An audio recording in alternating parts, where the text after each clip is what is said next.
If you love art, exhibits, and you are looking for a good place to visit, dito lang yan sa Korean Cultural Center sa Bayani Road, Taguig. Ito ay celebration ng 75 years of friendship between Korean and the Philippines. No entrance fee and prior registration required. Tips, inagahan ko nga pala pumunta para hindi crowded, and that time, wala pa talagang visitors. Ako pa lang. Good thing, kasi solo ko yung mga rooms sa ground floor, third floor at fifth floor. So dumiretso agad ako dito sa 5th floor dahil ito ang pinaka-center ng event. At talaga naman na-amaze ako sa dami ng lanterns, 800 plus lanterns from Jinju City.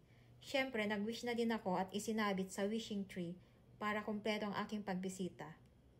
Plus, you can make your own lantern to take home. Next sa 3rd floor or ang library nila, malawak at maraming books. Dito pwede ka magbasa at tumambay at madami ka matututunan about Korean culture.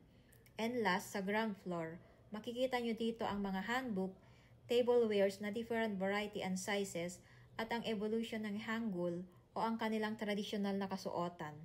Sayang kasi offline yung kiosk nila para sa photo booth o souvenir or pagsulat ng name mo in Hangul. So far, nag-enjoy pa rin naman ako. Dahil madami naman ako nakuha na picture dito sa phone ko, nakalibre ka na para din talagang nagpunta ka na rin ng Korea.